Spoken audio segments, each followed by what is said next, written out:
열왕기상 세 번째 주제는 우리 한번 같이 읽어보도록 하겠습니다. 시작.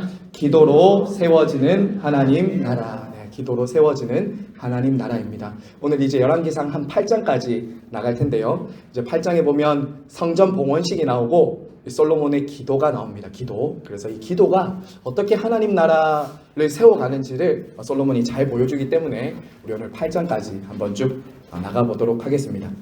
여러분, 먼저 우리가 이 열왕기상의 중심이 되는 가장 중요한 핵심 중에 하나는 바로 성전이라고 했습니다. 성전. 솔로몬의 많은 업적들이 있었지만 이 열왕기상은 이 성전 건축에 가장 많은 장을 할애하고 있습니다. 방금 읽었던 5장부터 9장까지 무려 5장이나 솔로몬의 성전 건축에 할애를 하고 있습니다. 지난주에 봤던 이 구조, 이 교차 대구적인 구조에서도 가장 중심에는 무엇이 있습니까? 성전 건축이 그 중심에 있었다는 것을 우리는 볼 수 있었습니다.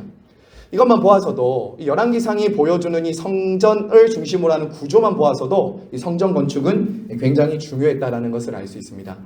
자, 여러분, 그런데 우리가 이 성전 건축 바로 앞에 보시면 지난주에 우리가 마지막으로 봤던 솔로몬의 부귀영화와 영광이 나옵니다. 그렇죠? 솔로몬이 얼마나 하나님이 주신 지혜로 그 나라들을 잘 다스렸는지를 이제 보여주고 그 결과로서 굉장히 부귀영화와 태평성대를 이루었다라는 것을 보여줍니다. 여러분, 4장 마지막 절 34절 한번 보세요. 5장 바로 앞에 우리가 읽었던 그 바로 앞에 보시면 4장 34절 우리 같이 한번 읽겠습니다. 시작. 사람들이 솔로몬의 지혜를 들어왔으니 이는 그의 지혜의 소물들은 천하도 네, 4장 마지막에 보면 지금 솔로몬의 그 업적과 영광과 그 나라의 그 부귀영화를 보고 많은 나라 사람들이 와서는 그 솔로몬에게 지혜를 들으러 왔다는 거예요. 자, 그러면 이 정도면은 솔로몬이 뭔가 다 이룬 것 같고 이 세상 나라 왕으로 치면 다 이루었다 해도 과언이 아닐 것입니다. 모든 영광을 다 누리고 있는 거예요. 자, 그런데 거듭 강조하지만 솔로몬의 업적은 세상 왕국과 세상 나라를 세우는 것이 아니었습니다. 그래서 열왕기상은 5장부터 9장까지 5장이나 성전을 중심으로 지금 기록을 하고 있다라는 것입니다.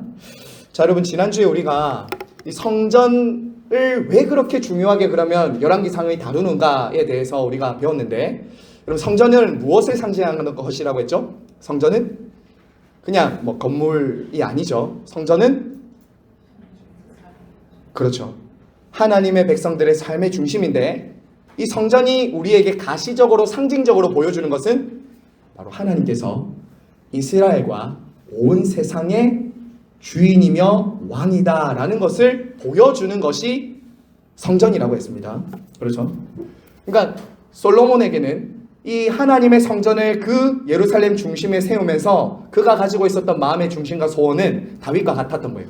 그의 아버지 다윗이 법궤를 다윗성에 안치시키면서 하나님 중심, 하나님이 왕이시고 나는 대리 통치자인 것을 드러낸 것처럼 솔로몬도 나는 이스라엘의 왕이지만 나는 진정한 왕이신 하나님의 대리 통치자입니다라는 것을 드러내기 위해서 성전을 그 예루살렘 중심에 세웠다라는 것입니다.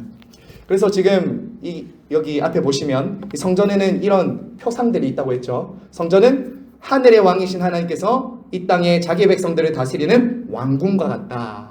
그리고 그 왕이신 하나님이 임재하시면 자기 백성들에게 뭐가 주어지는가? 안식과 복이 주어지는 거죠. 그리고 그 이스라엘의 성전에 임하신 하나님은 단순히 이스라엘의 부족의 신이 아니라 온 세상과 열방을 다스리는 왕으로 좌정하고 다스리신다. 그래서 여러분, 우리가 보시면 성경을 보시면 아시겠지만 하나님께서는 이스라엘에게도 하나님의 말씀과 예언을 하시지만 그 주변 나라들에게도 하나님은 끊임없이 선지자들과 예언자들을 보내셔서 심판을 명하십니다. 두로에게, 니느웨에, 암몬에게. 하나님은 온 열방과 세상의 통치자라는 것을 이 성전에 임재하시면서 보여주기를 원하셨다라는 것입니다. 여러분, 우리 강의한 표지에 보시면 제가 열왕기상의 주제를 이렇게 말씀드렸잖아요. 강의한 표지에 이렇게 돼 있죠. 여러분이 지금 가지고 계신 표지에 보시면 하나님 나라 백성은 하나님 앞에 신실했는가, 이게 이제 강의안의 표제잖아요. 첫 번째 장의 표제죠. 여러분 이것을 다른 말로 한번 제가 이렇게 표현할 수 있겠습니다. 누가 우리의 진정한 왕인가? 누가 우리의 진정한 왕인가? 여러분 열왕기상이 우리들에게 보여주는 이 이야기는 하나님의 백성은 하나님 앞에 신실했는가 하는 것인데요. 근데 이것을 다른 말로 하면 누가 우리의 진정한 왕인가라는 질문으로 나아갑니다. 왜냐하면 다윗 이후에 오는 모든 이스라엘 왕들은 하나님 앞에 신실하지 않았기 때문이에요.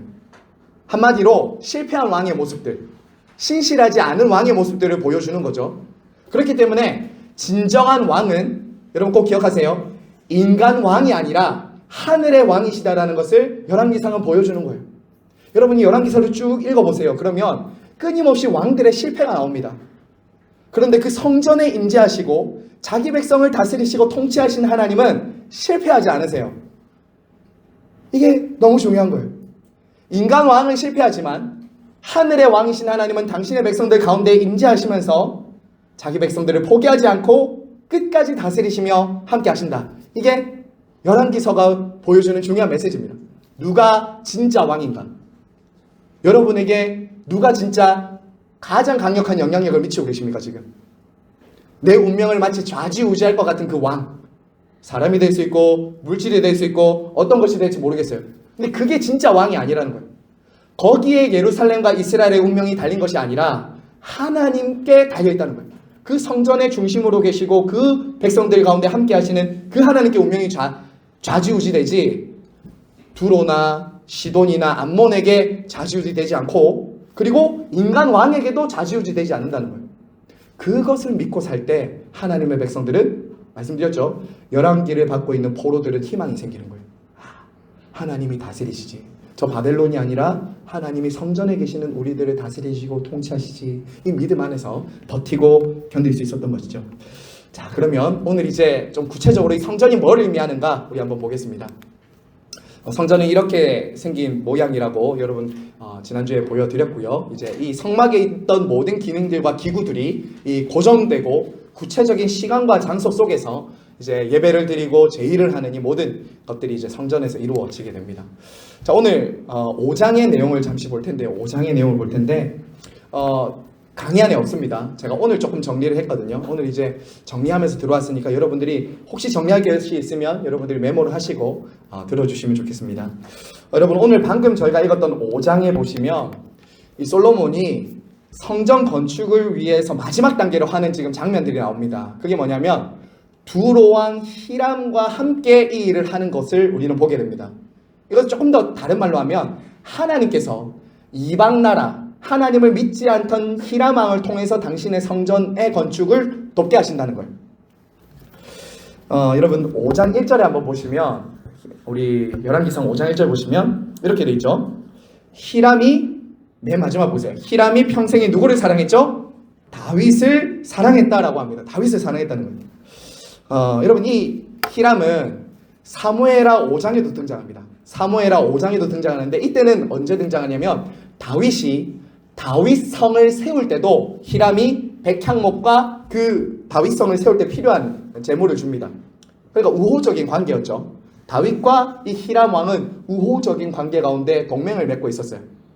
왜냐하면 여러분 우리가 두로 이 지도를 보시면 예루살렘이 있고 이 해안가 쪽 지중해 연안에 두로와 시돈과 그 위에 레바논이 이렇게 붙어 있거든요. 이렇게 쭉 이렇게 내려온단 말이죠. 근데 이 두로는 레바논에서부터 백향목을 실어오는 유일한 그 항구 도시였습니다. 항구 도시. 그러니까 이스라엘은 성전을 짓고 건축을 하기 위해서는 반드시 레바논의 백향목을 가지고 그 성전을 가장 좋은 목재로 써야 된다는 거죠. 그런데 이스라엘은 해안로가 없잖아요. 다 이방 민족들 블레셋과 이쪽이 두로와 시돈이 차지하고 있으니까 두로와 이런 좋은 관계 속에서 그 나라로부터 이제 좋은 목재들을 수입했던 거죠. 반대로 두로는 어떤가 하면 두로는 해안가잖아요. 뭐가 부족하겠어요? 양식, 농업이 부족한 겁니다. 그러니까 서로 교역을 한 거죠. 이스라엘은 두로에 농산물과 이런 것들을 제공해주고 두로는 대신 목재들과 이런 바다의 고기들, 물고기 같은 것들을 이제 이렇게 제공을 하면서 아주 좋은 동맹관계 가운데 있었습니다. 그래서 6절에 보세요. 6절에 보면 이 솔로몬은 히람에게 뭐라고 하냐면 레바논의 백향목을 좀 벌목해서 주라고 하고 기술자들까지 좀 보내달라고 하죠. 그러자 히람이 기뻐합니다. 기뻐하고 이것을 주겠다라고 하면서 두 나라 사이에 이 성전 건축을 위한 조약이 맺어지는 것을 보게 돼요. 자, 그런데 성경의 기자는 이 모든 일이 어떻게 됐다라고 말하냐면 12절에 이렇게 해석합니다. 12절 제가 한번 읽겠습니다. 12절 보세요. 여호와께서 그의 말씀대로 솔로몬에게 지혜를 주신 고로 히람과 솔로몬이 친목하여 두 사람이 함께 약조를 맺었더라. 성경의 기자는 어떻게 해석해주고 있습니까? 제가 열왕기사를 이렇게 말했잖아요. 하나님의 해석으로서의 역사를 기록한다 했잖아요. 모든 일이 무엇으로부터 시작됐다고 말하냐면 솔로몬의 주도 면밀함도 아닙니다. 솔로몬의 외교력이 아닙니다. 하나님께서 지혜를 주신 고로 솔로몬이 두로왕 히람과 교역을 하고 잘 이루어졌다는 것이죠. 여러분, 이게 참 중요합니다. 저와 여러분의 삶에 있어서 하나님 중심의 상황과 사건과 하나님이 나를 도우셔서 이렇게 됐다라는 이런 고백들은 살아있으셔야 됩니다. 하나님이 지혜를 주신 고로. 여러분, 여기서 우리가 한 가지 좀 배워야 될 게 있습니다. 세상과 관계를 맺는 성도의 자세입니다. 세상과 관계를 맺는 성도의 자세. 여러분, 두로왕 이 히람은 불신자입니다. 하나님을 경외하는 사람이 아닙니다. 어떤 분들은 좀 약간 극단적인 두 극단이 있을 것 같아요. 어떤 분들은 이 고린도 후서에 나온 말씀 때문에 믿지 않는 사람과 멍에를 매면 안 되는 거 아닙니까? 이렇게 생각할 수도 있어요. 근데 이 믿지 않는 사람과 멍에를 매지 말라는 것은 그 문맥에 따라서 보면 영적인 연합, 한몸됨, 약간 이런 거지 모든 것을 다 세상을 떠나라는 그런 극단을 말하는 것은 아니거든요. 두 극단이 있습니다. 세상을 대하는 두 극단이 있어요. 성도들 가운데서도 한편은 세상은 무조건 악해, 더러워, 믿지 않는 사람들과 아무것도 해서는 안 돼, 모든 걸 죄악시하고 배척하는 거죠. 또 한 극단은 어떤 극단이냐면 그냥 세상에 빠져 사는 거예요. 세상을 사랑하고 세상 사람들 하는 거 다 하고 세속화라고 할 수 있겠죠. 여기는 너무 그런 어떤 세상을 배척하는 것으로 가고요. 이쪽은 너무 세속주의로 가는 거예요. 그런 우리는 두 극단을 다 조심하셔야 됩니다. 우리는 두 극단을 조심해 치우치면 안 됩니다. 여러분, 하나님이 창조하신 모든 이 세상 속에 질서와 원리와 하나님이 사용할 수 있는 일반적인 원칙과 원리들을 주셨어요. 일반 은총을 주셨다는 거죠. 그래서 이 땅을 살아가는 성도들의 지혜는 뭐냐면 하나님이 주신 그 모든 지식, 지혜, 학문, 물질, 사람과의 관계까지도 선용할 수 있어야 돼요. 도구로. 하나님이 그걸 목적이 아닙니다. 목적으로 쓰면 안 돼요. 그 모든 것을 도구로 써서 하나님을 위해서 하나님의 나라를 세우는데 사용할 수 있다는 거예요. 이거를 지금 솔로몬의 성전 건축하는데 그런 거 쓰면 안 되지, 이게 아닙니다. 백향목을 가져오기 위해서는 두로왕의 협조가 있어야 됐듯이 성도들도 그런 모든 세상에 있는 것들을 도구화해서, 목적이 아니라 도구화해서 그 모든 것들을 사용할 수 있다는 거예요. 하나님은 때로는 그런 사람을 붙이세요. 불신자들과 때로는 그 세상에 있는 것들을 사용해서 당신의 일을 하도록 붙여주시기도 하신다라는 거죠. 그러므로 우리는 자꾸 성속을 너무 지나치게 경계하고 구분하는 일은 하지 않아야 됩니다. 믿지 않는 사람들 가운데서도 충분히 하나님의 일을 할 수 있어요. 그들과의 관계 속에서. 심지어는 여러분, 오늘 5장 1절에서 그 불신자가 누구를 사랑했다고 해요? 다윗을 사랑했다고 해요. 믿지 않는 사람들에게, 물론 우리는 믿음 때문에 핍박도 받을 수 있지만 믿지 않는 사람들의 사랑도 받을 수 있습니다. 사랑도 받을 수 있어요. 왜 예수님을 믿는 사람들은 늘 핍박만 받고 고난만, 물론 그거 있습니다. 믿음으로 살 때. 하지만 두로왕 히람은 다윗을 사랑하듯 솔로몬을 사랑했고 그에게 필요를 채워줬어요. 그럴 수 있습니다, 여러분. 그 모든 것들을 도구화해서 하나님의 나라와 복음을 위해서 사용할 수 있다는 것, 여러분, 그런 눈이 열려야 저와 여러분이 이 세상을 살아갈 때 이 세상에 있는 것들로 하나님께 영광을 돌리며 사용할 수 있다라는 거예요. 우리 예수님도 이렇게 말씀하셨어요. 뱀처럼 지혜롭고 비둘기처럼 순결해라. 이 땅에 오신 예수님도 이 세상 가운데 오셨어요. 하지만 이 세상과 죄와 타협하진 않으셨죠. 그렇죠. 세상을 미워하거나 또 멀리하지도 않으셨어요. 예수님은 세상 한가운데 오셨어요. 죄인들을 찾아가시고 그들과 함께 먹고 마시며 하나님 나라를 드러내셨죠. 제가 한 번만 더 강조합니다. 여러분, 청년들 중에서는 직장에서 참 어려움을 당하는 청년들이 있거든요.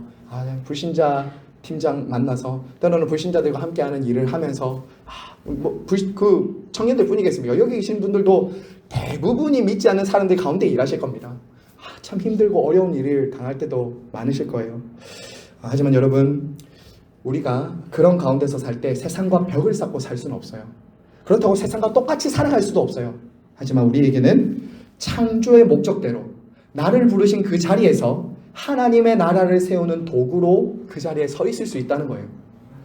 저와 여러분에게 주신 지식, 기술, 저와 여러분에게 주신 그 만난 관계들은 하나님 나라를 세워가는 도구로 쓸 수 있다는 것을 알 때 우리의 일상과 삶은 점점 살아나기 시작해요.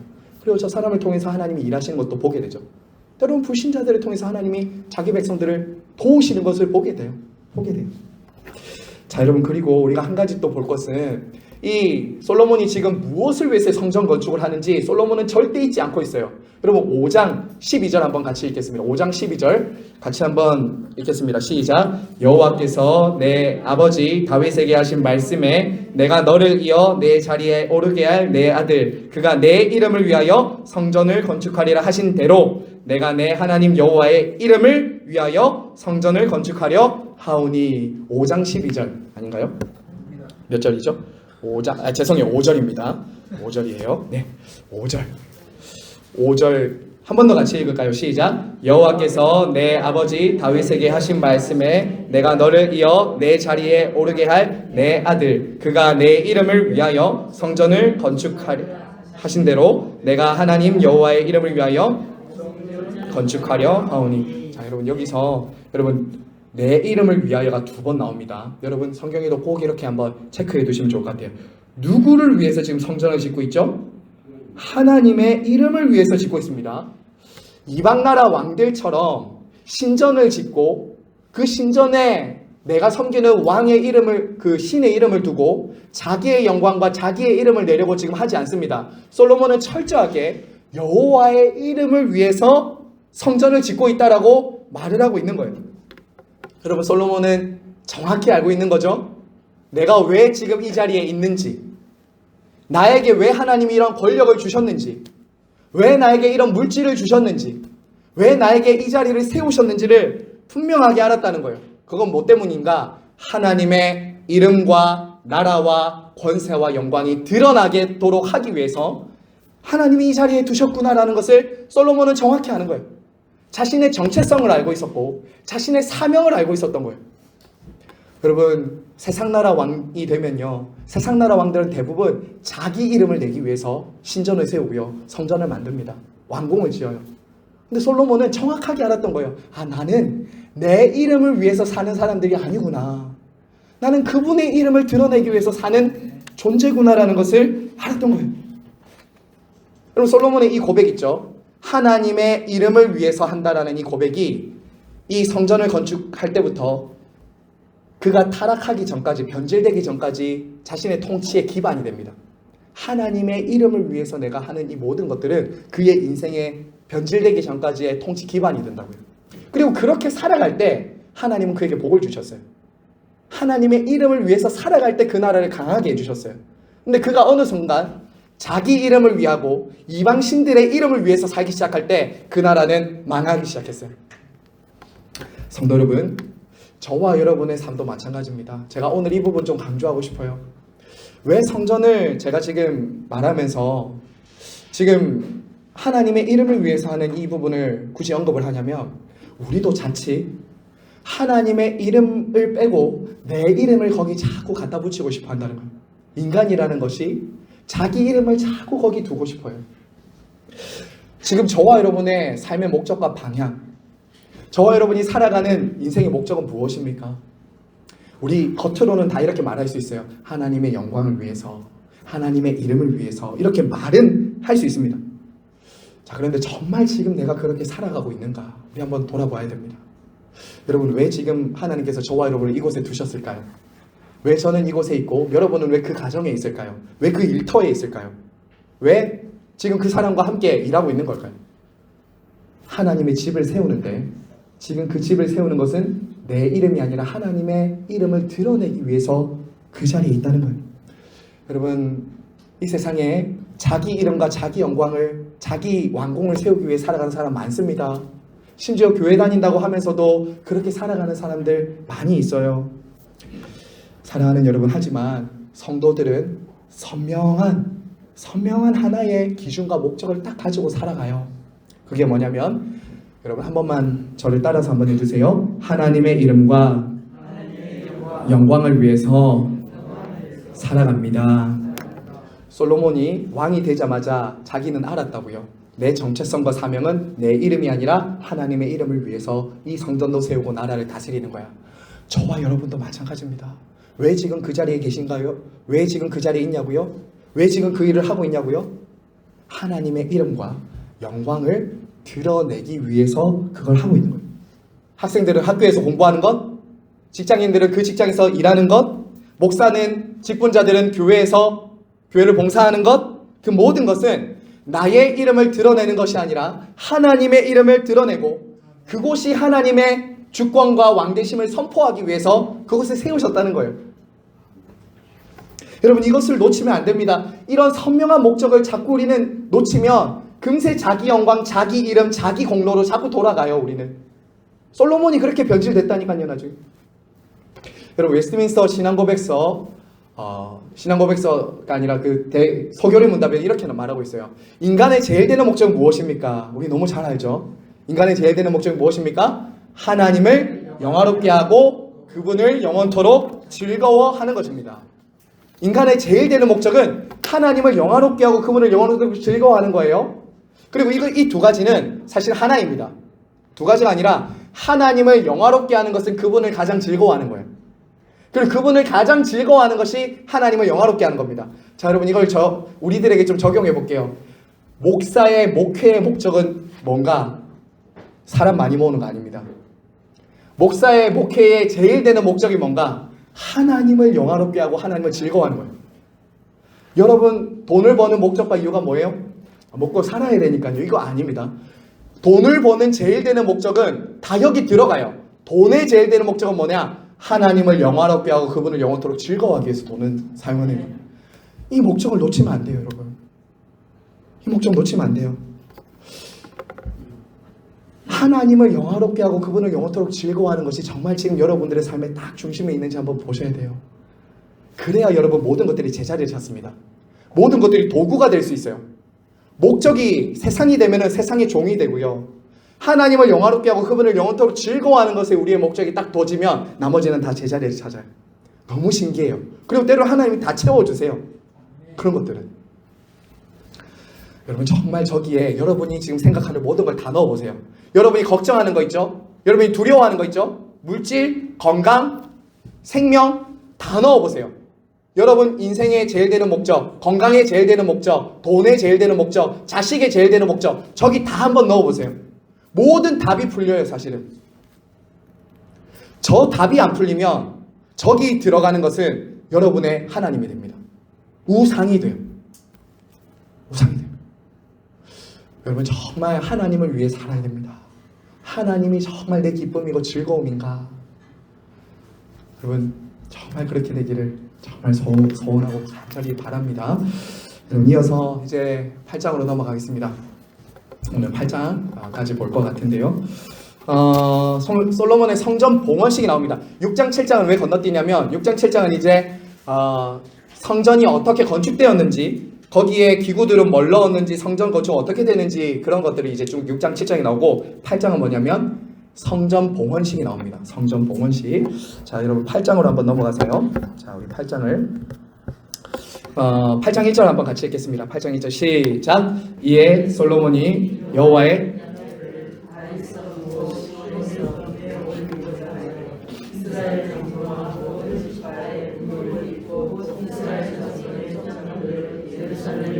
자기에게로 소집하니. 네.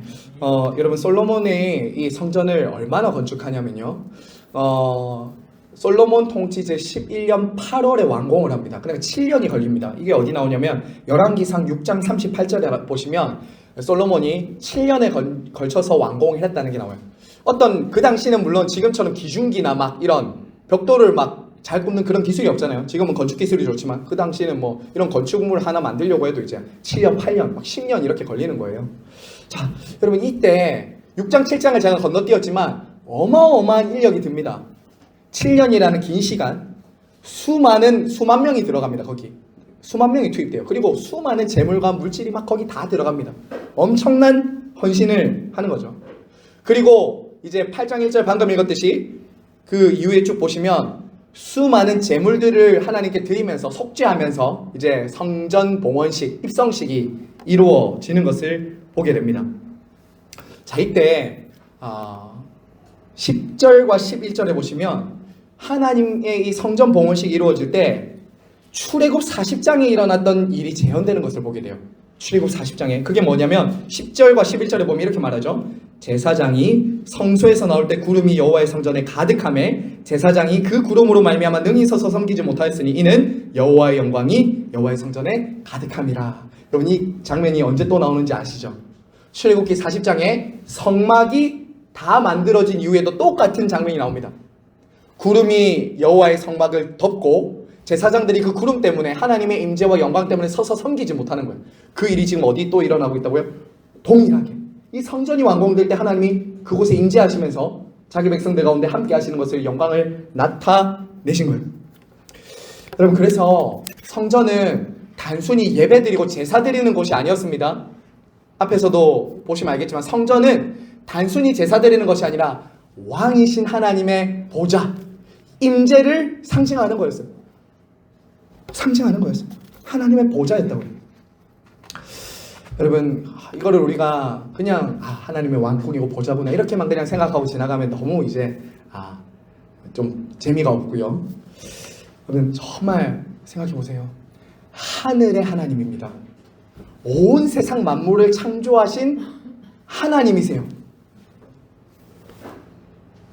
여러분 저 성전이 아무리 금과 은이 많이 들어가고 7년이라는 세월이 걸렸고 또 많은 사람들이 투입되어서 지었다 한들 여러분 하나님의 보시기에 만족할 만할까요?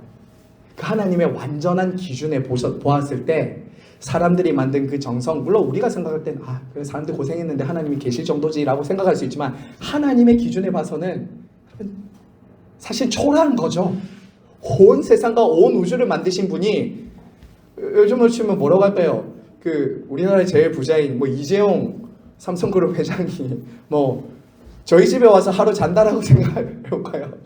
비웃으시는데 왕이시고 온 세상 만물을 창조하신 그 하나님이 사람들이 만든 그 집에 들어와 계신다? 와, 여러분 그 상상이 안 되는 거죠. 상상이 안 되는 겁니다. 하나님께서 어떤 시간과 장소에 구속되지 않으시는 그 하나님께서 인간들이 만든 그 인간들이 만든 그 구조물에 하나님이 임재하시겠다고 하시면서 당신이 그곳에 함께 하신다? 여러분 쉬운 일 아닙니다. 정말 쉬운 게 아니라 물질적인 요소로 물리적인 요소로 되어 있는 그곳에 하나님이 임재하신다라는 것을 보여주시는 것 여러분 하나님의 은혜입니다. 자기 백성들 앞에 우리가 봤던 성막에 임재하시는 것도 너무 은혜였는데 광야길에 성막에 임재하시는 것도 은혜였는데 성전의 그 돌 건물에 임재하시는 것도 너무나도 큰 은혜인 것을 우리에게 보여주죠.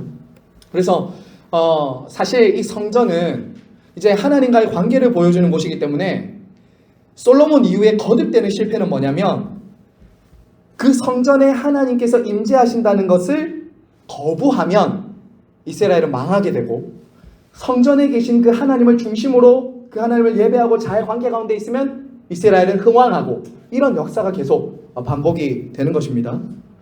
그러니까 여러분 성전 중심의 삶은 삶과 제사가 분리되는 예배가 아니었다는 거예요. 이게 정말 핵심입니다.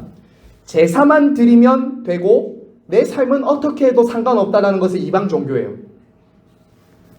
떡 하나 바치고 재물 주고 하나님 신에게 복을 받는 것은 이방 종교예요. 그리고 삶은 어떻게 살아도 상관없어. 이방 종교라고. 근데 이 지금 제가 말씀드린 이 성전 중심의 신앙은 삶에 있어서도 하나님께 예배를 드리는 그 성전 중심으로 내 삶도 살아가는 것이 진짜 성전 중심의 삶이라고요. 그래야 성전이 무너지지 않아요. 그래야 성전이 진짜 제 기능을 하는 거예요. 그러면 이스라엘 백성들의 역사를 보세요. 제사 안 지는 거 아닙니다. 수많은 제물을 태웠어요. 근데 하나님이 뭐라고 하셨어요? 나는 내가 천천의 수양과 만만의 강수 같은 기름을 내가 기뻐하겠냐? 그 기뻐하겠냐? 내가 무슨 소 먹고 약 먹는 그런 잡신이냐? 인애와 정의를 행하며 공의를 행하며 하나님이 기뻐하신 그 삶의 성전에서의 살아있는 예배로서가 나가지 않으면 그 성전은 구조물이에요. 그 성전은 성전 중심의 신앙이라고 할 때 우린 자꾸 지난주에 봤던 외적이고 외형적인 어떤 형식과 외관에 너무 치중한다고요. 그게 아니라 여러분이 지금 이 자리 이 모습에 하나님 말씀 듣고 계신 것처럼 저와 여러분이 그렇게 살며 살아가는 것. 그게 성전 중심의 신앙이죠. 그게 진짜 성전 중심이죠. 여러분 그래서 5번에 오늘 제가 추가한 겁니다. 이것도 5번에 보시면 결국 성전은 무너져요. 제 지난주에 말했을 때 2번 무너집니다. 587년에 무너지고요. 주후 70년에 무너집니다. 2번 무너진다고. 그리고 무너지지 않는 성전을 세우시죠. 인간들의 죄악과 왕들의 실패로 성전들은 계속 무너지고 하나님과 백성들과의 관계는 계속 깨어지는데 하나님께서 무너지지 않는 성전, 인간들의 죄악과 실패에도 불구하고 하나님이 끝까지 자기 백성들과 함께 만나시겠다고 하신 그 성전이 누구십니까? 예수 그리스도예요. 여러분 요한복음 1장 14절 한번 보세요. 요한복음 1장 14절 시작. 말씀이 육신이 되어 우리 가운데 거하심에 우리가 그 영광을 보니 아버지의 독생자의 영광이요 은혜와 진리가 충만하더라. 여러분 여기서 이 거하시다라는 단어 제가 지난번에 설명드린 거 기억나시죠? 장막을 치다예요. 장막을 치다. 이 장막을 치다라는 단어가 성막 때 사용됐던 단어예요. 자기 백성들에게 하나님이 임재하실 때 썼던 단어가 이 장막을 치다 거하심이에요. 예수님은 어떤 분으로 오셨는가? 우리 가운데 성막과 성전으로 이 땅에 오신 분이세요. 끊임없이 자기 백성들은 성전을 부수고 성전에 그 하나님과 맺은 언약에 신실하게 살아가지 않으니까 하나님 어떻게 하십니까? 이제 당신이 직접 내려오는 거예요. 내려와서 그냥 성전을 세워버리세요. 건물로도 된 그 성전을 무너지게 하시고 친히 성전이 되신 것이죠. 여러분 그리고 더 놀라운 건 뭔지 아십니까? 이제 그 성전 대신 예수님을 믿는 저와 여러분이 성경이 이렇게 말하죠. 성령이 거하시는 전이다. 저와 여러분이 이제 성전이에요. 지난주에 주일 설교에 제가 연합에 대해서 말씀드렸잖아요. 연합 마지막에 주님이 내 안에 계시고 내가 주님 안에 있는 너무나도 중요한 변화가 신약시대에 사는 저와 여러분에게 일어난 거예요. 저와 여러분은 사실은 솔로몬의 시대보다 훨씬 더 영광스러운 시대에 살고 있습니다.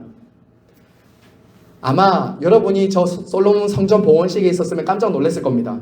와, 대단하다. 저 봐. 7년 동안 지었어. 수만 명이 드렸어.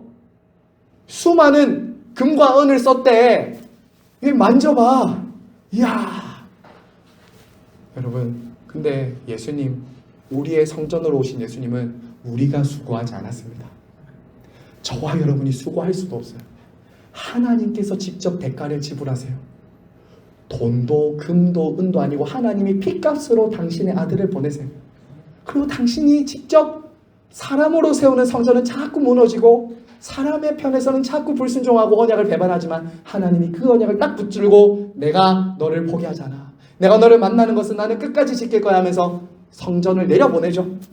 그분이 예수님이고 그분을 믿고 이제 성전된 저와 여러분이 성전이라는 거예요. 이제 여러분 어디 구조물에 안 가도 돼요. 예루살렘 안 가도 돼요. 우리는 저와 여러분이 예수님을 모신 성전이기 때문에. 여기서 한 가지 적용 좀 하고 좀 넘어가겠습니다. 여러분 이제 저와 여러분이 이 성전임을 안다면 저와 여러분에게 반드시 드러나야 될 것은 이것입니다. 우리 한번 이것도 받아서 한번 해주십시오. 하나님의 거룩하심이 드러나야 됩니다. 여러분, 성전의 정말 생명은 뭐냐면 거룩입니다. 거룩. 하나님의 임재와 통치는 부정하고 죄 있는 곳에 드러날 수 없습니다. 저와 여러분이 성전이라고 한다면 거기는 반드시 거룩이라는 속성과 성품이 드러나게 됩니다. 오늘날 교회와 성도들이 거룩하지 않고 영광스럽지 못한 이유는 온갖 세상에 거룩하지 않고 부정하고 더러운 것들을 많이 받아들이고 있기 때문입니다. 하지만 여러분, 성전이 거룩하고 깨끗해야 하듯이 저와 여러분의 몸도, 저와 여러분의 모든 삶도 거룩하고 깨끗해야 됩니다. 보는 것, 듣는 것, 생각하는 것, 말하는 것, 그분이 내 안에 계시다는 것을 알기 때문에. 그래서 어떤 분은 그렇게 술고래로 사셨던 분이 하루아침에 딱 술을 끊었다는 얘기를 한번 해주시는 거 들으니까 이런 얘기 하시더라고요. 내 안에 성령님이 계신데 내가 어떻게 성령님이 계신 이 성전을 내가 술을 담글 수 있겠냐, 내 몸에. 그걸 하루아침에 딱 깨닫더니 그냥 싹 술 끊었다고 하시더라고요. 성령님이 내 안에 계신데 어떻게 내가 그분을 취하게 할 수 있어요? 그분을 내가 계속 먹고 마시면서 휘청거릴 수 있겠어요? 성령님이 내 안에 계신데. 그럼 그래서 여기서 좀 하나 도전하고 싶은 거예요. 너희 몸이 하나님이 영이 거하시는 성령의 전인 줄 알지 못하느냐라고 말하면서 바울이 제일 먼저 했던 게 거룩입니다. 성적인 순결이고요. 세상에 물들지 않는 세상의 어떤 악한 습관들, 거기에 여러분 계속 빠져 있으면 성전이 제 기능을 할 수 없는 거죠. 여러분, 그러므로 저와 여러분이 하나님의 통치와 하나님의 성전으로서 정말 잘 기능하고 있는지를 딱 보기 위해서는 거룩과 순결을 보셔야 돼요. 거룩과 순결. 때로는 부정해질 수 있어요. 그럼 다시 돌아가야 돼요. 다시 하나님께로 돌아가서 그 거룩과 순결을 회복해야 되는 거죠. 그리고 여기서 제가 한 가지 꼭 말씀드리고 좀 넘어갈게요. 여러분, 저와 여러분이 성전이라면 이거 꼭 한 가지 정말 꼭 기억해 주세요. 정말 저와 여러분의 삶에 이 성전이 딱 있으면 그 사람의 삶에 한 가지 또 특징이 하나 나타나는데, 말씀에 대한 구속력이 나타납니다. 제가 꼭 강조하고 싶었어요. 하나님의 성전은 하나님의 통치와 다스림이 가시적으로 상징적으로 나타나는 것이라고 했죠. 그렇죠? 그러면 저와 여러분에게 제일 중요한 특징은 하나님의 말씀에 대한 구속력이 생기기 시작한다는 거예요. 구속력이 뭐죠? 하나님의 말씀이 나를 딱 이렇게 붙잡으실 때 거기에 부드럽게 움직이는 거예요. 부드럽게 움직이는 거예요. 성령님의 통제하심에 내가 다스림 받기 시작한다는 거예요. 이게 성전 신앙입니다. 그냥 예배당에 와서 형식적인 어떤 의무나 의식에 참여하는 것이 아니라 내 삶이 내가 하고 싶은 고집, 내 욕심, 내가 하고 싶은 대로 막 살다가도 하나님의 말씀이 어느 순간에 딱 이렇게 내 삶에 딱 들리기 시작하면 구속력이 생긴다는 거예요. 구속력. 여러분, 이거 정말 중요합니다. 여러분, 말씀이 들려야 되고요. 그 말씀에 내가 사로잡혀서 거기에 이끌림 받고 있는가를 여러분 보셔야 돼요. 그래야 여러분 성전이 됩니다. 이방신장처럼 쓰시면 안 돼요. 여러분의 몸을 자꾸 이방신전처럼 음욕에, 죄악에, 다른 것에 여러분 자꾸 들이시지 마세요. 그러면 여러분 조금 이따 다음 주에 볼 겁니다. 다음 주에 보시면 그 성전을 남용하다가 솔로몬이 망합니다. 그 부귀영화 누리다가 다 그냥 망해요. 그렇게 돼서는 안 되겠죠. 자, 그러면 이제 5분 마무리하면서 이제 기도 이 부분만 좀 하면서 우리 기도의 자리로 나아가죠. 자, 우리 솔로몬의 성전 기도를 우리가 볼 텐데 이거 제목만 제가 좀 간단하게 설명을 좀 드리면, 첫 번째 이것입니다. 솔로몬이 봉헌식을 하면서 두 가지를 합니다. 첫 번째는 설교를 해요. 솔로몬이 설교를 합니다. 이 솔로몬의 설교는 어디서부터 나오냐면 15절에 나옵니다. 15절에 한번 같이 읽겠습니다. 15절 솔로몬 설교의 핵심입니다. 이겁니다. 15절 시작. 왕이 이르되 이스라엘의 하나님 여호와를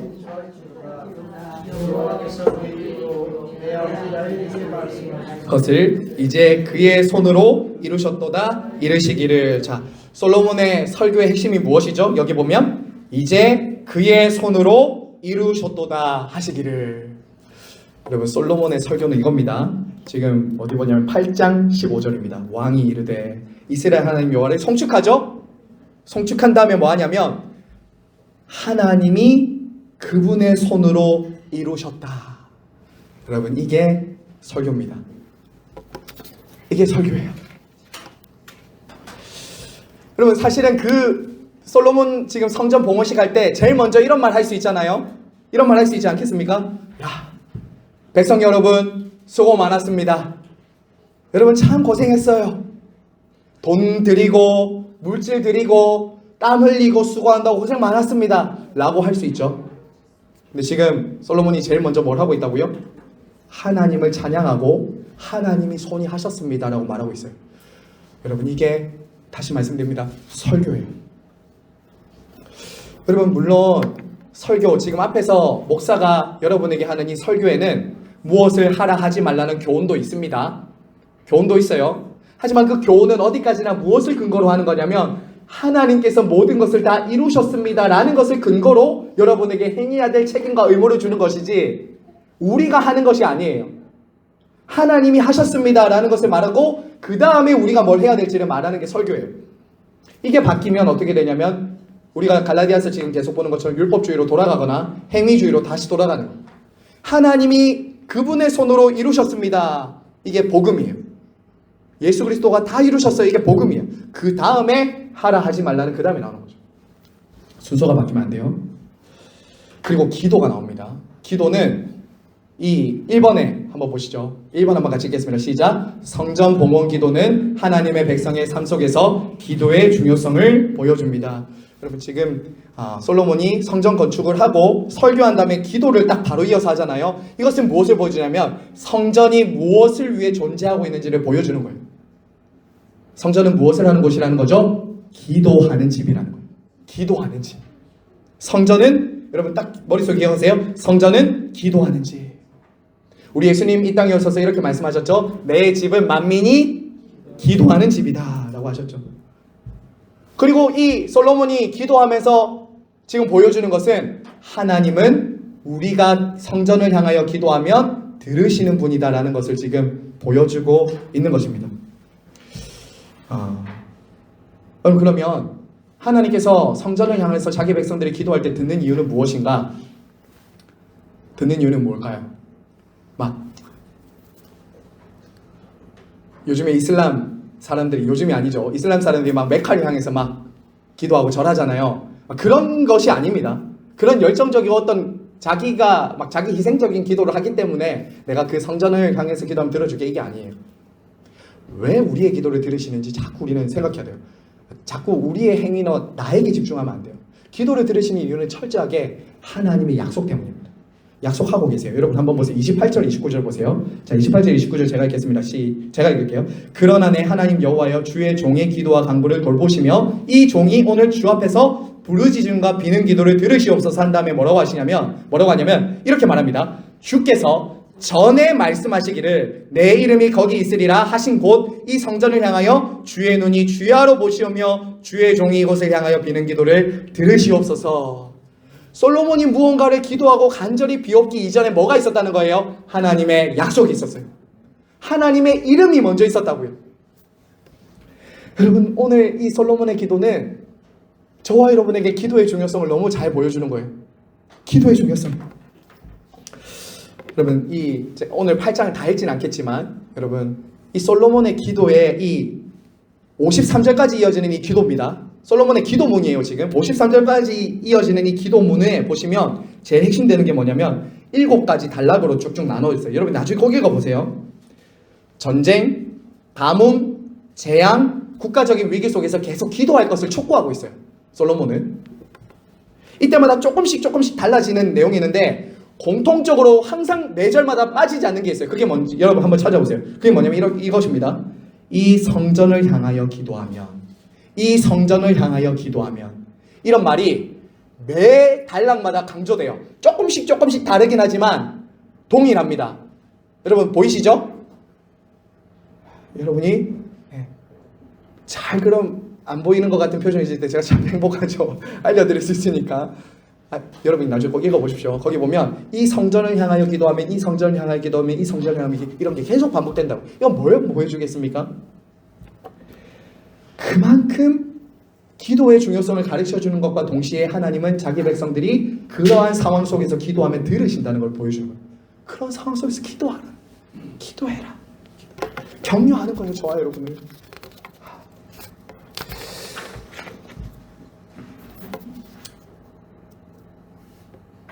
여러분, 하나님이 하늘들과 하늘이라도 주를 용납하지 못하겠거늘 사람이 짓는 그 성전에 갇혀 계신 분이 아니잖아요. 근데 왜 성전을 향하여 기도하면 들으시겠다라고 하냐면, 여러분, 하나님의 이름이 걸려있기 때문이에요. 성전에는 하나님의 이름이 걸려있기 때문이에요. 그리고 이 말은 우리 예수님으로부터 정확히 성취됩니다. 지금 PPT가 없죠. 네. 여러분, 제가 이 성경 구절 하나만 읽어드릴게요.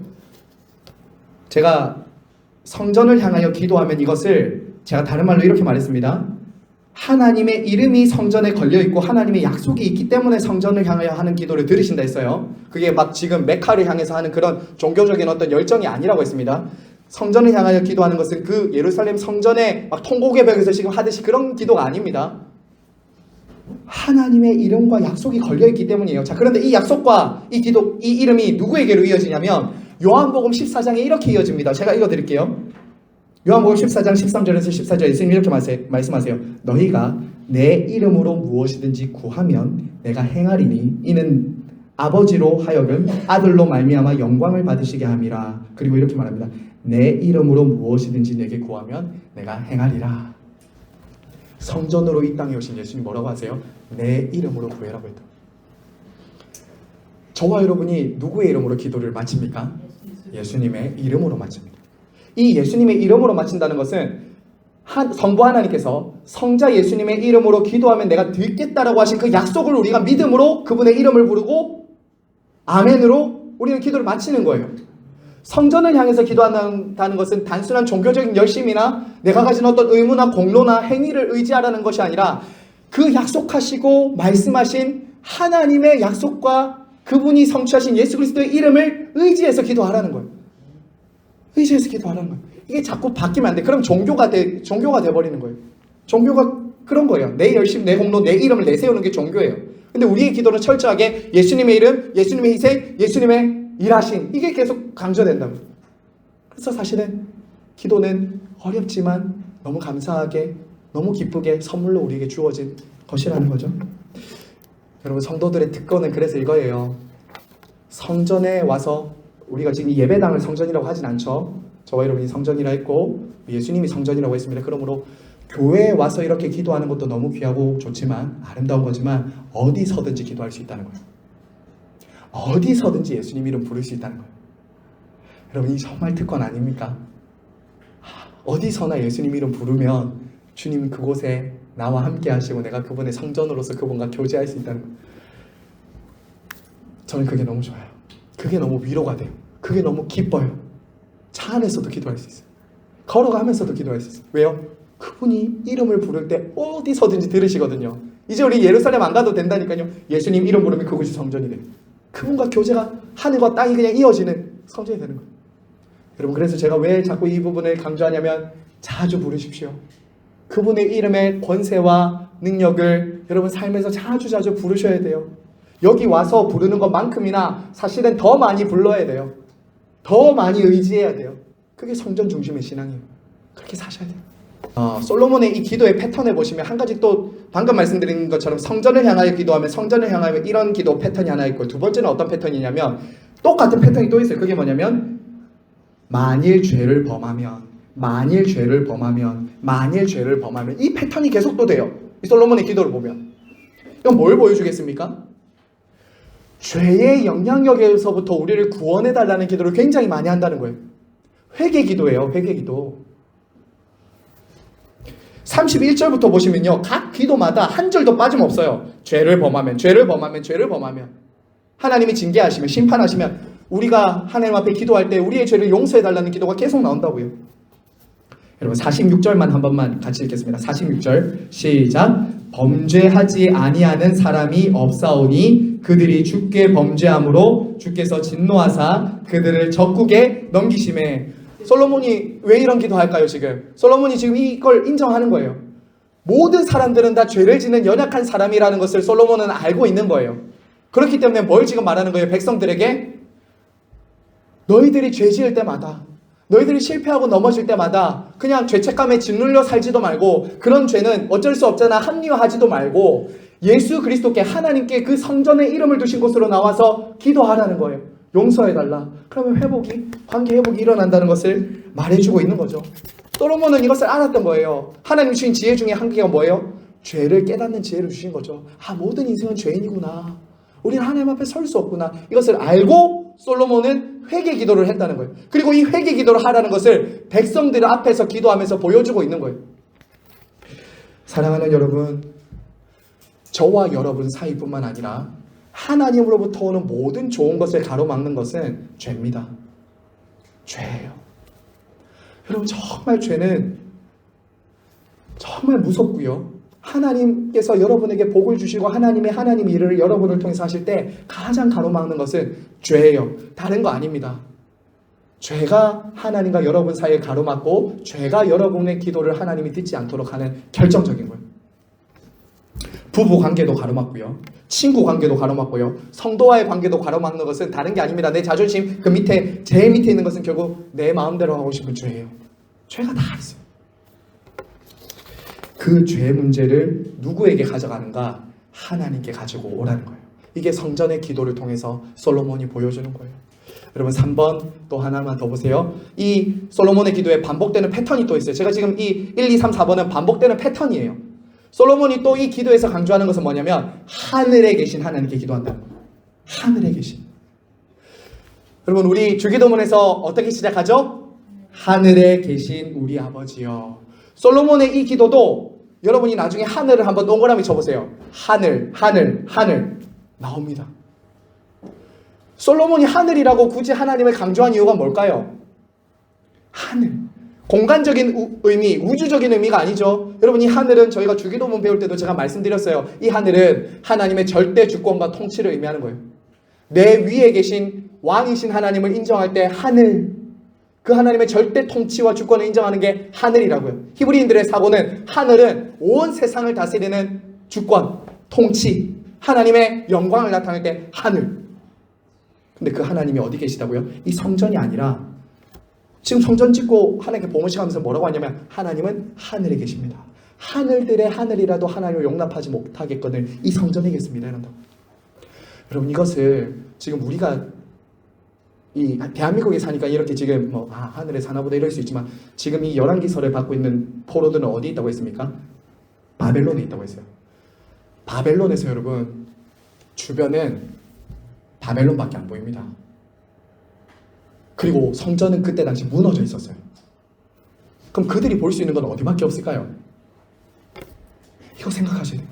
열왕기서 저자가 솔로몬의 기도를 할 때 하늘을 강조하고, 그리고 이것을 처음 받아 읽었을 이 열왕기서의 이 백성들은 바벨론의 포로였다고요. 그 당시 성전 다 무너져 있었습니다. 성전 없어요. 그럼 성전을 보고 못 기도하잖아요.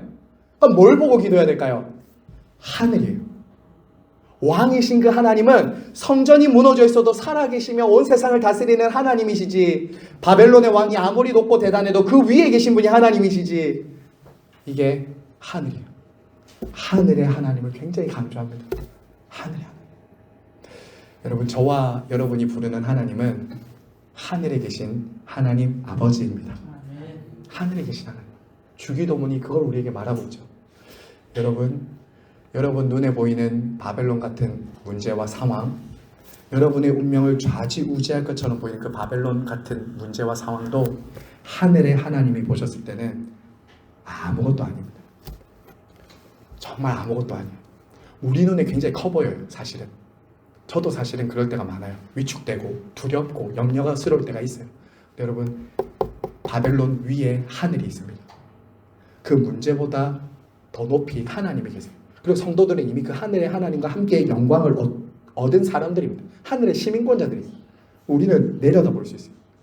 내려다볼 수 있어요. 때로는 믿음이 없어지면 그 렌즈가 작아지기도 하죠. 믿음이 막 우리 안에 딱 생기면 위에서 볼 수 있어요. 그런 은혜와 안목을 주시기를 간절히 바라고 소망합니다. 말씀 읽겠습니다. 오늘 사실 성전에 대해서 여러 가지로 제가 정리하고 말씀을 준비하다 보니까 조금 장황해졌을 수도 있지만 여러분이 그래도 꼭 한 가지씩을 붙들었으면 좋겠어요. 성전은 언약을 지키시고 기도를 들으시고 죄를 용서하시는 하나님을 너무 잘 보여주는 이미지입니다. 성전은 참 성전이신 예수 그리스도 안에서 우리는 하나님을 만날 수 있고 그분으로 인해 죄 용서 받을 수 있고 그분 때문에 기도 응답도 받을 수 있게 됐어요. 참 성전 예수 그리스도. 그 예수 그리스도 안에서 하나님과 이어지고 이웃과 이어지게 됐어요. 오늘도 우리를 사랑하시는 신실하신 삼위 하나님께서 예수님의 이름을 부르며 그분 안에서 성전된 저와 여러분들의 기도를 다 들어주시고 가장 선한 길로 가장 완전한 길로 인도해 주시기를 간절히 바라고 소망합니다.